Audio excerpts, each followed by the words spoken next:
Alors, on n'est pas parti pour un long vol. On va juste faire quelques tours de piste, histoire de tester la configuration des caméras. Donc théoriquement 3 points de vue possibles, enfin 2 points de vue fixes plus le point de vue extérieur en 360 qui doit permettre de faire entre guillemets plusieurs points de vue simultanément. Donc moi de point de vue là sur ma gueule, normalement ça devrait marcher correctement. Un point de vue par là qui devrait me donner à peu près ma vision à moi en tant que pilote, bon évidemment réduite mais ça devrait être pas mal. Et la point de vue là-bas, 360, qui va nous permettre de regarder un petit peu autour et de regarder ce qui se passe. Bon. Courbesac, le Fox Uniforme Novembre au parking ULM Nîmes, je roule pour le point d'attente 18. On va faire gaffe aux avions parce que j'ai le Firefox derrière. J'ai le FBS. Et on va se mettre là et on va pivoter, à se couper. Voilà. Alors on essaie beaucoup quand même de pas souffler les autres appareils. Alors la caméra intérieure, je pense qu'au roulage ça va être dégueulasse. Celle-là là, je pense qu'elle va vibrer un peu. Ça va, Imhotep. C'est-à-dire elle est fixée directement sur le tableau de bord.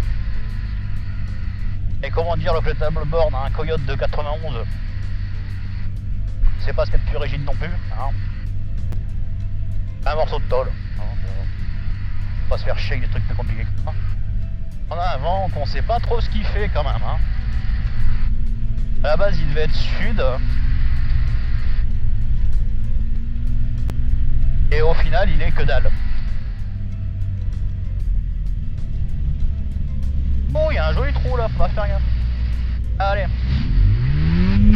La puissance est dispo, le badin est actif. On fait une petite rotation. On va y chercher son petit palier de vitesse et on le fait grimper. Et je vais baisser l'intercom parce que sinon on va rien entendre.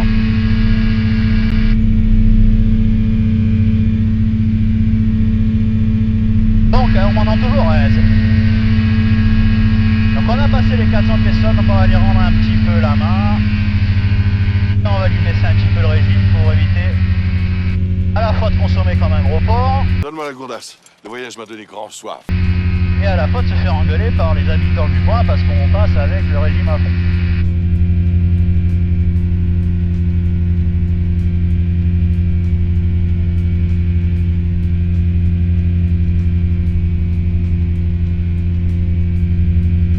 Il semble s'être un peu calmé par rapport à tout à l'heure.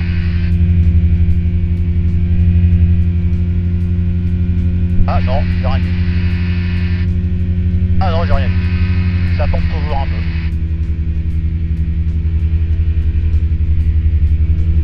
Pour l'instant, la personne a priori en arrivée. J'ai entendu personne à la radio. Je regarde un peu au loin sur la zone sud Marguerite, ça a l'air clair. Personne en arrivée de Candiargues ni par le nord, a priori. On va pouvoir retourner sur la vente arrière. Et c'est parti.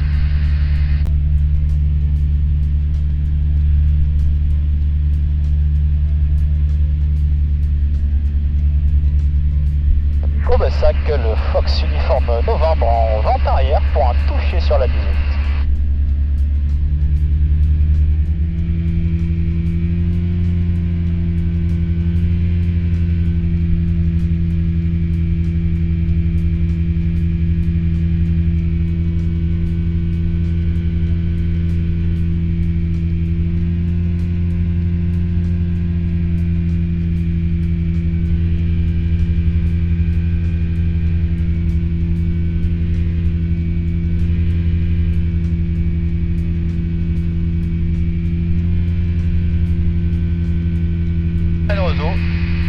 Pas peur lui hein.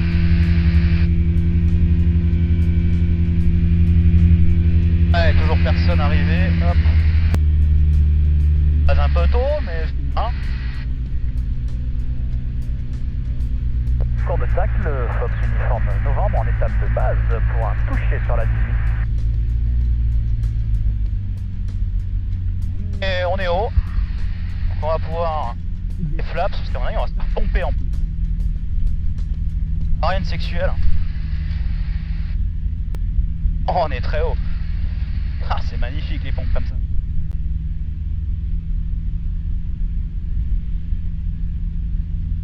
Bon, c'est ça que le Fox Uniforme Novembre en finale pour un toucher 18.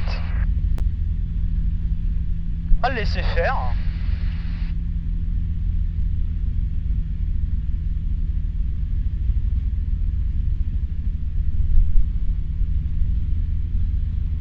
La pompe à mort, c'est fou ça.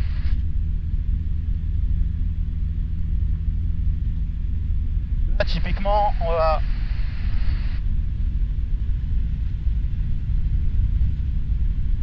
aller chercher un peu de vol dissymétrique pour casser un peu cette hauteur qu'on avait en trop.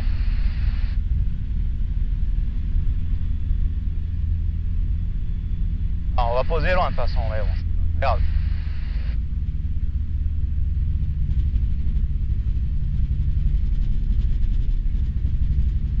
Flotte encore, ça flotte bien.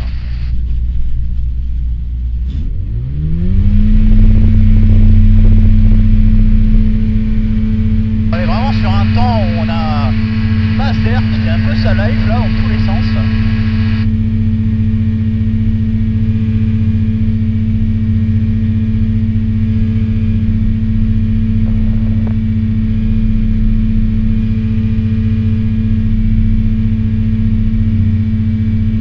Oh, c'était un des touchés les plus dégueulasses que j'ai fait de ma vie. Hein.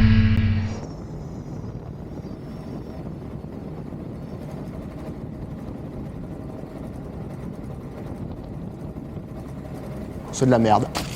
Alors, dire que c'est de la merde, c'est bien. Comprendre pourquoi c'est de la merde, c'est un peu mieux. Déjà, ma logique quand je fais des tours de piste, quand je vois que cela ne se passe pas forcément comme prévu, mais qu'il n'y a pas de risque, j'ai tendance à laisser traîner un peu les choses. Je trouve ça toujours intéressant quand cela ne pose pas de risque, de laisser un peu la situation courir et voir où ça mène. Et j'ai parfois été surpris du résultat, car le premier feeling, surtout quand on débute, n'est pas forcément le plus juste. Dans un autre contexte, par exemple un retour de navigation, dans ces situations... On va le laisser faire. Non. J'aurais pas laissé faire, j'aurais déjà engagé ma glissade. C'est finalement ce que je fais souvent quand je suis seul en vol sur la 18. Car vous allez voir, cette approche est un peu frustrante sur l'aérologie. Et la glissade permet de partir de plus haut, et donc de limiter la traversée des zones positives et négatives que l'on trouve plus bas. Deuxième solution, celle qui nous intéresse maintenant, j'aurais dû garder ma glissade plus longtemps. J'ai ma vitesse, on n'a pas spécialement sur la piste, donc pas de risque de garder le vol dissymétrique un peu plus longtemps, et en fait, j'aurais dû directement consommer mon altitude pour aller chercher ma piste, et pour allonger mon palier de décélération en sortie de glissade. Flotte encore. Et oui, ça flotte mon gars, et c'est normal. En glissade, on garde une vitesse plus élevée pour ne pas prendre de risques, car vitesse lente et vol dissymétrique, pas bon. Mais forcément, en sortie de glissade, j'ai donc entre 10 et 15 km/h de trop au badin. En fait, si j'avais gardé ma glissade jusqu'au bout, j'aurais eu mon palier de décélération plus tôt et plus en avant sur la piste. Donc oui, j'aurais flotté comme là, mais je l'aurais fait plus tôt, car j'aurais consommé mon altitude plus rapidement. Et comme là c'était pas le cas, je me retrouve à bouffer une quantité de pistes phénoménale juste pour faire un toucher qui en plus n'était pas spécialement beau. L'arrondi n'est pas franc, je touche les trois roues on va dire quasiment en même temps, bref, c'est de la merde. Mais comme je vous l'ai dit, je trouve ça intéressant parfois quand c'est maîtrisé bien sûr, de laisser la situation se dégrader un peu, et là on se rend bien compte du résultat. La conséquence d'une mauvaise approche, elle est directe sur le toucher quoi. J'ai cramé la moitié de la piste pour ce toucher, c'est immonde. Donc ça va que la 18 à Courbesac pour un ULM c'est une autoroute, mais dans un autre contexte, clairement j'aurais dû remettre les gaz. On va essayer de faire plus propre au prochain, parce que là on s'est fait balloter.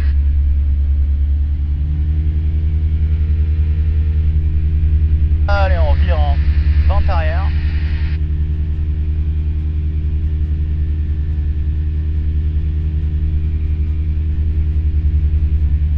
Courbesac, le Fox Uniforme Novembre en vente arrière pour un toucher sur la 18.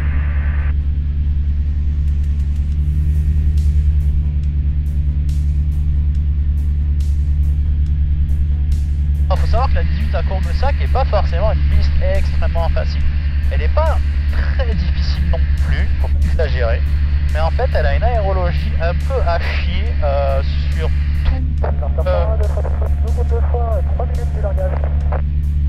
Elle a une aérologie un peu pourrie sur toute la base et la finale. Ce qui fait que des fois en fait on se retrouve complètement ras des pâquerettes parce qu'on se fait descendre la gueule. Et des fois on se fait pomper et on finit complètement au-dessus du plan. Obligé soit de rattraper un peu comme j'ai fait là, bon un peu à l'arrache. Moi carrément ça m'est déjà arrivé de faire des remises de gaz parce que assez propre. Tu peux répéter pour le langage s'il te plaît? Deux fois de c'est clair pour le langage deux fois.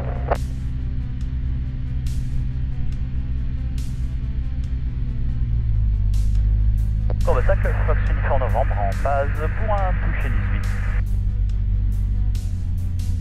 Ah, on prend la pompe, donc on va déjà mettre. On est déjà beaucoup plus bas que tout à l'heure. Et on va voir, en fait, en passant plus bas, en fait, on se fait casser la gueule. Typiquement, tout à l'heure, on était trop haut. Là, on a pris 100 pieds de moins, en fait, au début. On passe de... Ouh, la pompe, là. Et on passe de je me suis tabassé en haut, je me suis tabassé vers le bas, quoi. Pour l'instant, ça passe encore sans moteur. On va être juste, donc on va un petit peu. Là, on sera bon. Là, on va pouvoir garder la vitesse, on va pouvoir même ralentir un peu.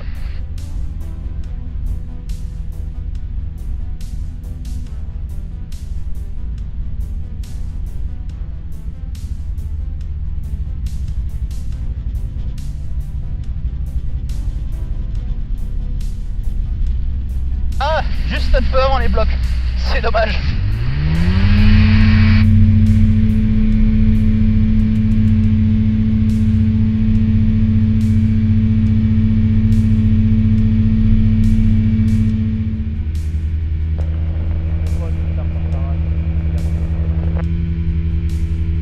Je comprends pas pourquoi je l'entends si faible.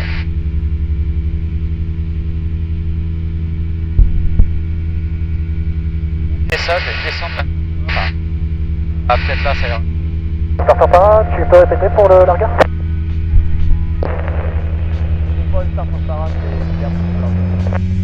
C'est clair pour le largage, double deux fois.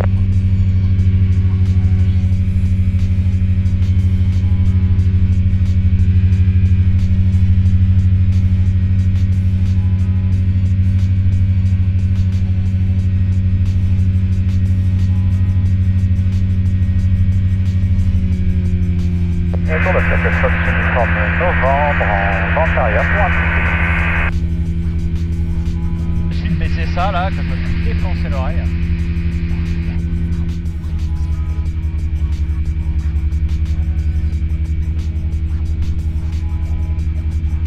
On va faire un peu plus tôt.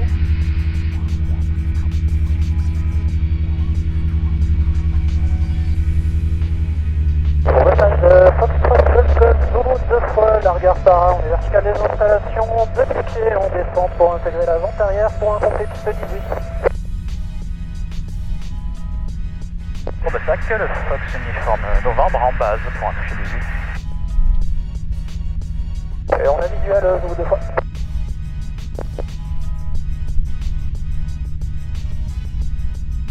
Pour le sac de Foxtrot Zulu deux fois, on début de vente arrière pour un complet piste 18.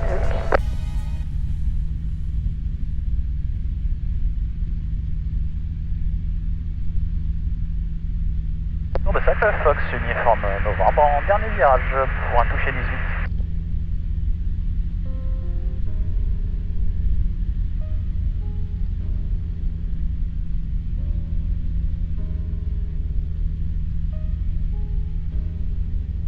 Ça pompe. Ça redescend. Là on n'est pas trop loin là.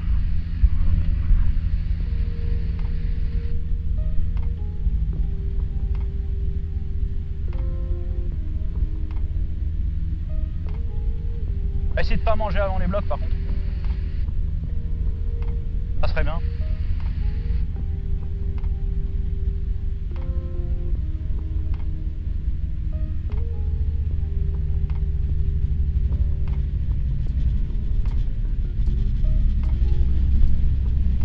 Je pense qu'on était dessus.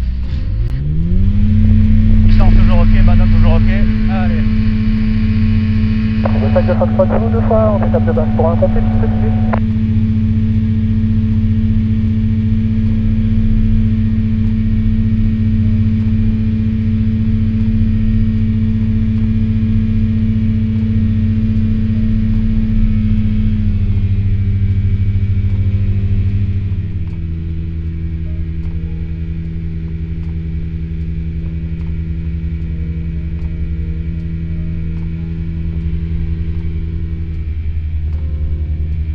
Pour le 5, le Fox uniforme novembre en vente arrière pour un complet sur la visite.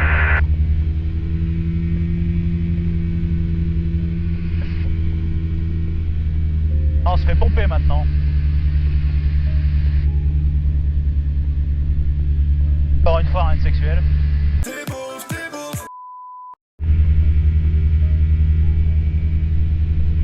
On va rallonger parce que je crois qu'il fait un complet lui. Qu'il est en DR400, je pense qu'il va chercher toute la piste. Sortir au bout. Ouais. Allez, la base.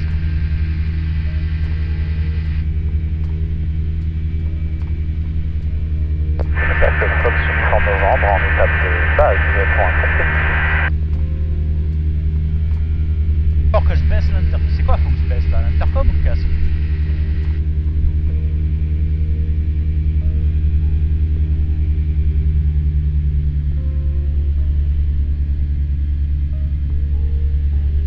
Courbe 5 Bravo Jet, je dégage à 18, on rejoint le point d'attente 18.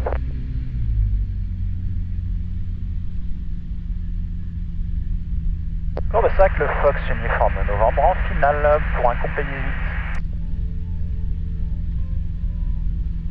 On va garder 10 pour l'instant parce qu'on se fait défoncer, on se casse littéralement la gueule. On s'enfonce, on a pris moins 1000 minutes.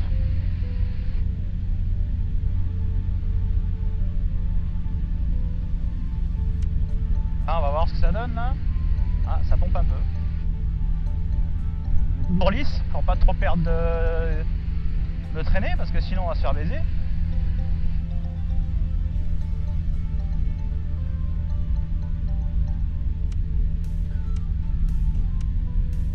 Ah, pour l'instant ça va toujours.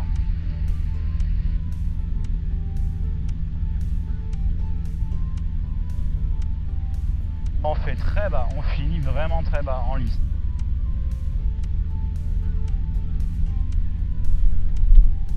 C'est vraiment dégueu. Hein.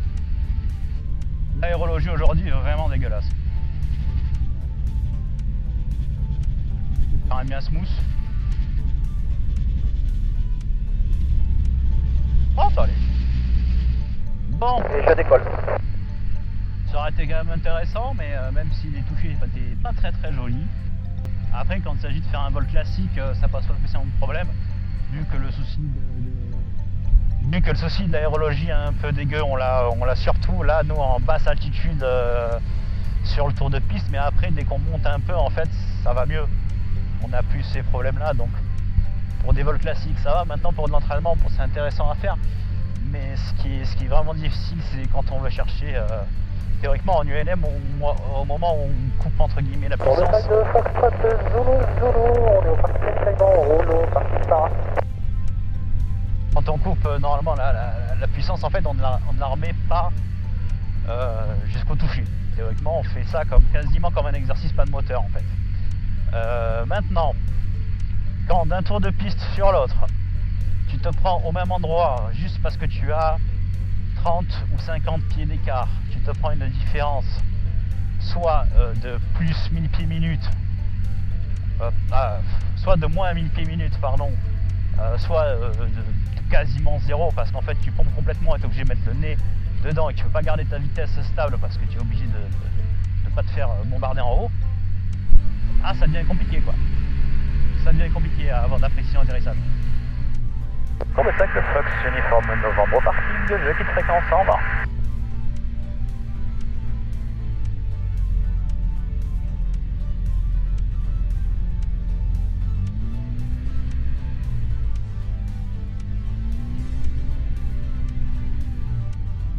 Voilà, prêt à rentrer. Pour le 5, le Fox Zulu 200, on est au parking 40, quitte fréquence, à tout à l'heure. Alors, Pour résumer cette petite session, bon, j'ai pas tout gardé au montage. En réalité, j'ai peut-être fait 5 touchés en plus, mais avec parfois un audio pas vraiment audible. Puis le but n'était pas de faire une vidéo de 45 minutes non plus. Et pour revenir sur les conditions et de ce qu'on peut en tirer comme conclusion, en réalité, j'avais des conditions de vol quasi parfaites. Beau temps, presque pas de vent, bonne visibilité, etc. Mais par contre, on se rend compte que même avec un temps comme ça, certaines pistes ou approches peuvent demander quand même pas mal d'adaptation et de concentration. Et c'est un peu ça qui peut paraître traître. C'est que les conditions ne donnent pas à première vue cette impression-là. Et la piste de Courbesac n'est pas un cas isolé. C'est le cas sur énormément de terrains, voire même sur la majorité des terrains. Et les ULM étant très légers, on est très sensible à tous ces phénomènes. Je dirais même que j'ai eu des sessions de tour de piste avec un vent bien établi sur la 18, où je pouvais effectivement avoir un peu de mouvement ou rabattant avec du négatif, mais qui en réalité était beaucoup plus simple à gérer, car beaucoup plus constant d'un tour de piste sur l'autre. Je ne sais pas ce que ça donne en avion, avec des machines qui pèsent on va dire 2 à 3 fois le poids d'un multi-axe. Car oui, là par exemple sur la session, j'ai pas le plein, je suis seul à bord avec ma graisse, hein, mais clairement je suis en dessous des 400 kg. C'est vraiment, c'est pas lourd. Bref, j'espère que la vidéo vous aura plu, je vous souhaite une bonne journée et bon vol.